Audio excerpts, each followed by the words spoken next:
Operation kabaddi എന്തുമായിട്ട് related ചെയ്തതാണ് എന്ന് നിങ്ങൾക്കറിയാമോ? അതുപോലെ തന്നെ ICCയുടെ പുതിയ CEO ആയിട്ട് അപ്പോയിൻറ്റഡ് ആവാൻ പോകുന്ന ആരാണ് നിങ്ങൾക്കറിയാമോ?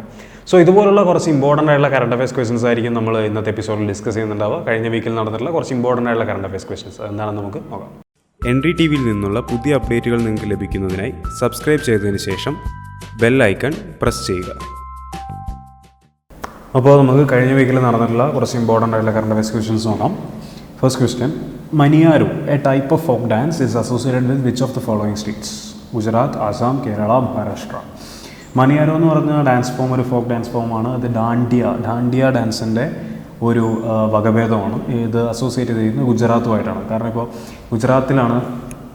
ഗുജറാത്ത് സമ്മിറ്റ് എന്ന് പറഞ്ഞാൽ 2019 സമ്മിറ്റ് നടക്കുന്നുണ്ട്. അതിൻ്റെ ഭാഗമായിട്ട് മണിയാരോ ഡാൻസ് അവിടെ പെർഫോം ചെയ്യുന്നു എന്ന് പറഞ്ഞ ന്യൂസൊക്കെ വന്നായിരുന്നു. സോ അതുകൊണ്ടാണ് ഈ ഒരു ക്വസ്റ്റൻ എടുത്തിരിക്കുന്നത്. സോ ഇതുപോലുള്ള dance forms, folk dance forms, especially ന്യൂസിൽ വന്നുള്ള ഡാൻസ് ഫോംസും അതിൻ്റെ അസോസിയേറ്റ് ആയിട്ടുള്ള സ്റ്റേറ്റ്സ് ഒക്കെ നമുക്ക് ഇമ്പോർട്ടൻ്റ് ആണ്. നെക്സ്റ്റ് ക്വസ്റ്റൻ നോക്കാം. India's first ever national museum of Indian cinema is located in Chennai, Mumbai, Bangalore. Correct answer പറഞ്ഞാൽ മുംബൈ ആണ് ഇപ്പോൾ national museum of Indian cinema എന്ന് ലൊക്കേറ്റ് ചെയ്തിരിക്കുന്നത്. അതൊരു 19th സെഞ്ച്വറി ബംഗ്ലാവായിട്ടുള്ള ഒരു 19th സെഞ്ച്വറി എലഗൻറ്റ് ബംഗ്ലാവിലാണ് ഇപ്പോൾ ഈ ഒരു മ്യൂസിയം ഇതുപോലെ സെറ്റപ്പ് ചെയ്തിരിക്കുന്നത്. ബംഗ്ലാവിൻ്റെ പേര് ഗുൽഷൻ മഹൽ എന്നാണ്. സോ ഇത്തരത്തിൽ ആദ്യമായിട്ടാണ് ഇന്ത്യയിലൊരു മ്യൂസിയം, നാഷണൽ ലെവലിലുള്ള ഇന്ത്യൻ സിനിമ മ്യൂസിയം വരുന്നത്. അതുകൊണ്ട് ഈ ഒരു ലൊക്കേഷനും ഈ ഒരു പേരും ഇമ്പോർട്ടൻ്റ് ആണ്. അടുത്ത ക്വസ്റ്റൻ നോക്കാം. Which district has launched a new initiative called know your police aimed at encouraging people to report crimes and atrocities by making use of an online platform? Kannur, Thiruvananthapuram, Kozhikode, Kottayam. Know your police, നിങ്ങളുടെ പോലീസിനെ അറിയുക എന്നുള്ള ഒരു തലക്കെട്ടോടുകൂടി online വഴി ക്രൈംസും അട്രോസിറ്റീസും ഒക്കെ അതാത് സമയങ്ങളിൽ പോലീസിനെ റിപ്പോർട്ട് ചെയ്യാൻ വേണ്ടി ഒരു ഫെസിലിറ്റി ഇപ്പോൾ ഒരുക്കിയിരിക്കുന്നത് തിരുവനന്തപുരത്താണ്. കറക്റ്റ് ആൻസർ എന്ന് പറയുന്നത് തിരുവനന്തപുരമാണ്.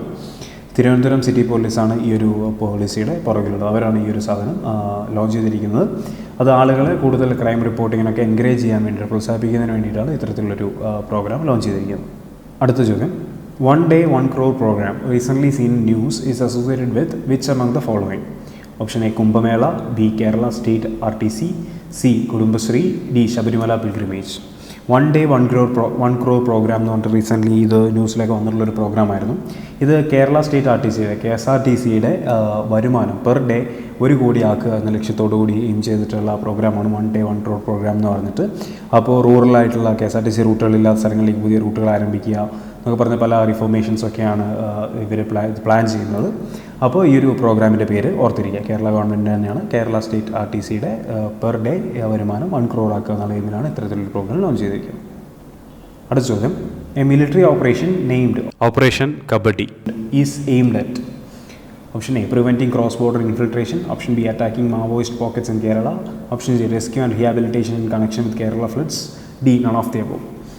ഓപ്പറേഷൻ കബാദി എന്ന് പറഞ്ഞൊരു ഓപ്പറേഷൻ റീസെൻ്റ്ലി ന്യൂസിൽ വന്നിരുന്നു. എസ്പെഷ്യലി ന്യൂസിലൊക്കെ ആയിട്ട് ഈ പേര് വളരെയധികം കാണുന്നുണ്ട്. ഇതിൻ്റെ എയിം എന്ന് പറയുന്നത് ക്രോസ് ബോർഡർ ഇൻഫിൽട്രേഷൻ പ്രിവെൻറ്റ് ചെയ്യുക എന്നുള്ളതാണ്. ഓപ്ഷൻ എ ആണ് കറക്റ്റ് ആൻസർ എന്ന് പറയുന്നത്. പക്ഷേ ഈ ഒരു ഓപ്പറേഷൻ ഇതുവരെ നടന്നിട്ടില്ല എന്നുള്ളതാണ്. അതായത് ഈ ഓപ്പറേഷൻ 2001 ഇന്ത്യൻ മിലിറ്ററി പ്ലാൻ ചെയ്തതായിരുന്നു. പക്ഷേ 9/11 അറ്റാക്ക് കഴിഞ്ഞതുകൊണ്ട് ഇന്ത്യ ആ ഓപ്പറേഷൻ നിർത്തിവെക്കുകയും പിന്നീട് അതൊരു ഗ്ലോബൽ ഇൻ്റർനാഷണൽ റിലേഷൻസിനൊക്കെ ബാധിക്കുന്നു പറഞ്ഞിട്ട് ആ ഓപ്പറേഷൻ നടക്കാതെ പോവുകയാണെന്നൊക്കെ പറഞ്ഞിട്ട് ഇപ്പോൾ ഇറങ്ങിയൊരു പുസ്തകത്തിൽ ഹാപ്പിമോൻ ജേക്കബ് എന്ന് പറഞ്ഞൊരാൾ എഴുതിയിട്ടുള്ളൊരു പുസ്തകത്തിൽ അതിനെക്കുറിച്ച് പറയുന്നുണ്ട്. അന്ന് ഈ ഓപ്പറേഷണൽ പ്ലാനിലുണ്ടായിരുന്ന കമാൻഡേഴ്സിൻ്റെ ഒക്കെ അനുഭവങ്ങളൊക്കെ വെച്ചിട്ടാണ് അദ്ദേഹം ഈ ഒരു കാര്യം പറയുന്നത്. ഇതുവരെ 100% നമുക്ക് ഉറപ്പിക്കാൻ പറ്റില്ല, അത് ഒഫീഷ്യലി കൺഫേംഡ് ആയിട്ടില്ല ഈ ഓപ്പറേഷനെ പറ്റി. പക്ഷേ ഈ ഒരു പുസ്തകത്തിൽ ഇങ്ങനെ പറയുന്നുണ്ട്, മിലിറ്ററി ഓഫീസേഴ്സ് കൺഫേം ചെയ്യുന്നുണ്ട്. അതുകൊണ്ട് ഇത് ന്യൂസിലുള്ളൊരു പേരാണ് ഈ ഓപ്പറേഷൻ കബാദിയും. ആ പുസ്തകത്തിൻ്റെ പേരെന്ന് പറയുന്നത് ലയൺ ഓൺ ഫയർ, സീസ് fire violations and India Pak escalation dynamics എന്നാണ് ആ പുസ്തകത്തിൻ്റെ പേര്. സോ ഈ ഒരു പുസ്തകത്തിൻ്റെ പേരും ഓപ്പറേഷൻ കബാദി എന്നുള്ള പേരും റീസെൻ്റ്ലി ന്യൂസിൽ ഇങ്ങനെ വരുന്നുണ്ട്. അതുകൊണ്ടാണ് ഈ ചോദ്യത്തിൽ എടുത്തിട്ടിരിക്കുന്നത്. അപ്പോൾ ഇതുപോലെ മിലിറ്ററി ഓപ്പറേഷൻസൊക്കെ നമുക്ക് വളരെ ഇമ്പോർട്ടൻ്റ് ആണെന്നുള്ളത് കൂടെ അറിഞ്ഞിരിക്കാം. അപ്പോൾ ഒരു ചോദ്യം, ഓപ്പറേഷൻ പരാക്രം എന്തുമായിട്ട് ബന്ധപ്പെട്ടിരിക്കുന്നു എന്ന് അറിയുന്നവർ ആൻസർ താഴെ കമൻറ്റ് ചെയ്യും. സോ വളരെ ഇമ്പോർട്ടൻ്റ് ആണെന്ന് തോന്നിയിട്ടുള്ള കുറച്ച് കറണ്ട് അഫയേഴ്സ് ക്വസ്റ്റൻസ് ആണ് നമ്മൾ ഡിസ്കസ് ചെയ്തിട്ടുള്ളത്. അപ്പോൾ more current affairs questions entry ആപ്പിൽ അവൈലബിൾ ആണ്. അപ്പോൾ ആപ്പ് ഡൗൺലോഡ് ചെയ്തിട്ട് നിങ്ങൾക്ക് മോർ ക്വസ്റ്റൻസ് പ്രാക്ടീസ് ചെയ്യാവുന്നതാണ്. സോ ചാനൽ ആദ്യമായിട്ട് വിസിറ്റ് ചെയ്യുന്നവരാണെങ്കിൽ ചാനൽ സബ്സ്ക്രൈബ് ചെയ്യുക. കൂടെയുള്ള ബെല്ലൈക്കൺ കൂടെ പ്രസ് ചെയ്ത് കഴിഞ്ഞാൽ നിങ്ങൾക്ക് ഇൻസ്റ്റന്റ് നോട്ടിഫിക്കേഷൻ കൂടെ കിട്ടുന്നതായിരിക്കും. Thank you.